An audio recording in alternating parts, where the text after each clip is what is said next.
Hey guys, good morning. Welcome back to our channel, the Eaton Squad. My name is Addie. So for today's video is the new rules at Terminal 1. If you are headed to the Philippines anytime soon and landing particularly at Terminal 1, you want to know this. Details coming right up.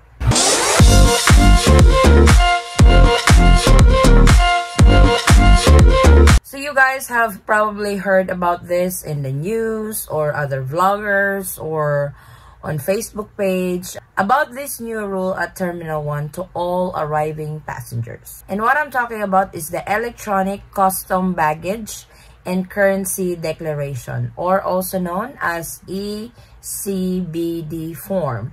So this can be filled out online, or you can also download the form and give it personally when you arrive in the Philippines. I will show you guys the steps on how it's done, when you should do it, and the website that you guys are supposed to be doing this.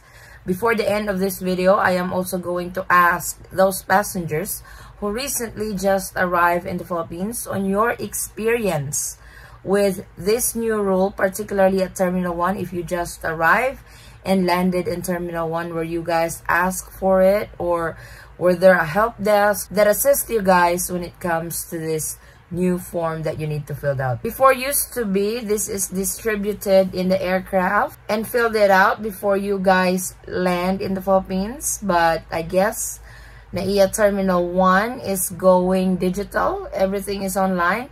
You can still fill it out, but you can fill it out in advance. And I know some will ask, what about Terminal 2 and Terminal 3? Unfortunately, this is only applicable to all passengers landing in Terminal 1. So this is how it is done. For electronic customs baggage and currency declaration, if you are arriving at the Naia Terminal 1, please take note of the following steps for a convenient custom clearance process. Number 1, within 48 hours prior to arrival, all travelers and crew members arriving at Naia Terminal 1 shall log in at ideclare.customs.gov.ph. Don't worry, I will leave this link in the description box for your reference if you want to fill this form out or download.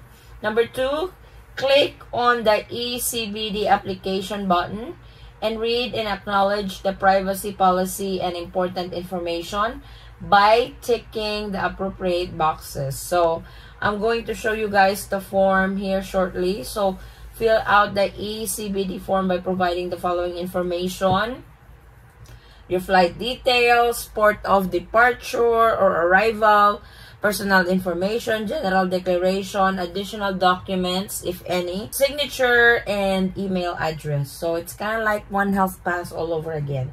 Then once complete, click submit. Download the QR code. So like I said, they are going digital.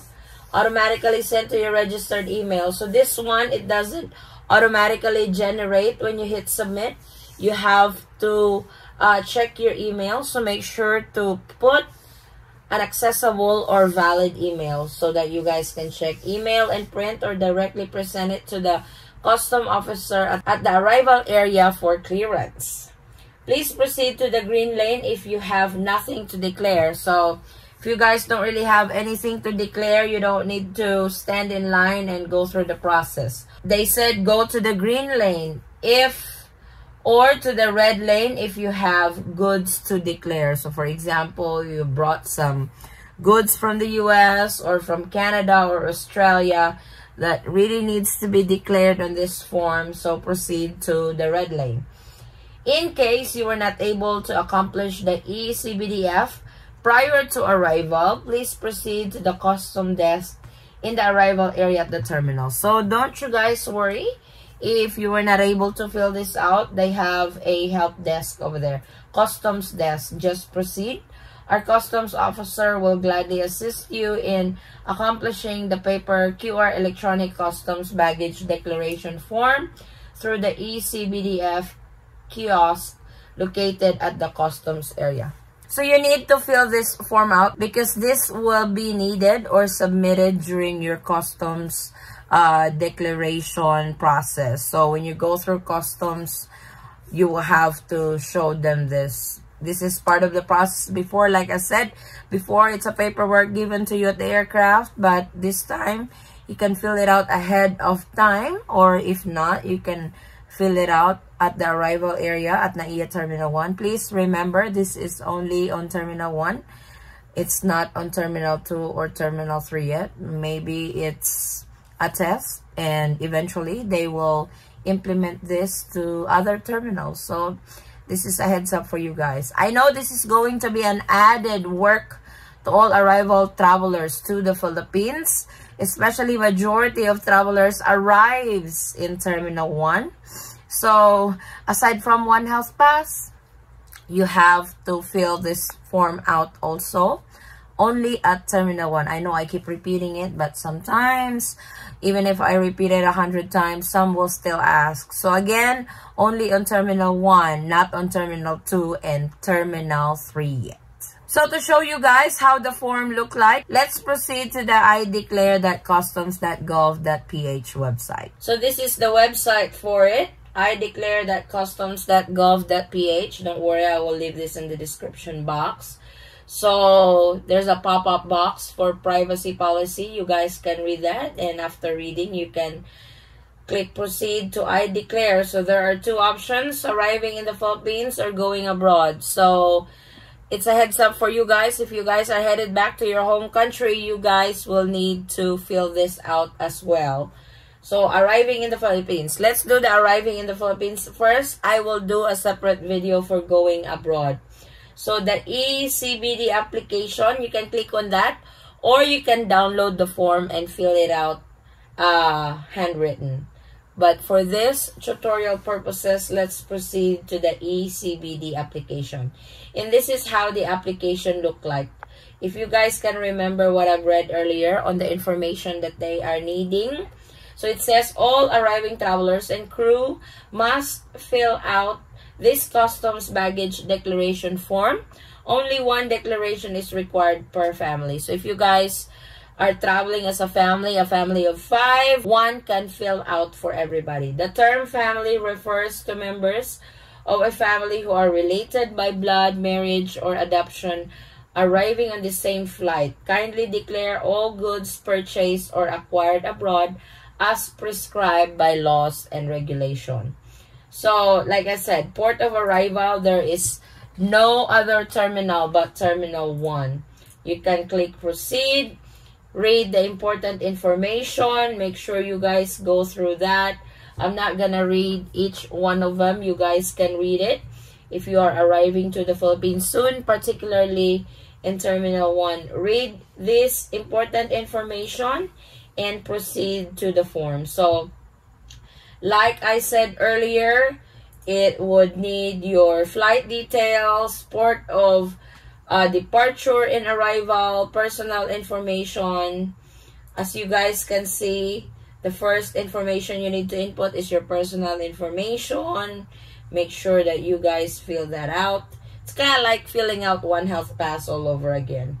Make sure to do that. Type of traveler, there's a drop-down menu. Select the purpose of your travel, country of origin. So it's all in there. Number of accompanying members of the family. You guys can input how many you guys are. If you're alone, input 1. Number of baggage. So check in. You should be able to do that.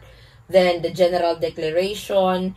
Total amount of goods purchased or acquired abroad. You have to declare that in peso or in US dollars. And are you bringing any of the following? I know you guys are familiar on these questions because this used to be this form that you filled out inside the aircraft. Make sure to read it and check the proper box for it. It's just a yes or no question. Then attachments. I am not sure what attachments is. Drop, scanned image results here. So I am not sure what they are trying to ask from here. So to those who have arrived in the Philippines recently, very recent, when they have implemented this new form, can you guys fill us out what they need on this particular step right here? And then your signature and your email. Like I said, make sure to use a valid email, an accessible email, because that is where they're going to send your QR code, and the QR code is what you need to present to the officer during your customs process. So once complete, click submit. It says download the QR code, automatically sent to your registered email and print, or directly present it to the customs officer at the arrival area. So, like I said, this is the form for the electronic customs baggage and currency declaration. So, if you are arriving to the Philippines at Terminal 1, you have to do this because this is part of the process. This is part of your arrival process at Terminal 1. Like I said, to those who have just arrived in the Philippines, since they have implemented this new form on customs declaration, please guys, share your experience on how to do it. Did you guys fill it out online, or did you guys download the form and fill it out before you guys head out to the Philippines? Please share in your comment, and we will use that as reference, especially to those travelers who are still traveling to the Philippines anytime soon, and I really appreciate it, guys. So this is our quick travel updates to the Philippines. This is required to all travelers to the Philippines. Thank you guys so much for watching. If you have any questions, concerns, or inquiries with regards to this video or in any of our travel related videos, please comment it down below, and I will try to get back to you guys as soon as I can, or you can direct message me in our Facebook page, same handle, the Eaton Squad. Again, guys, thank you so much for the continued support and trust to our channel and to our family. I hope to see you on our next travel update. Stay safe, stay healthy, and God bless everyone. Bye.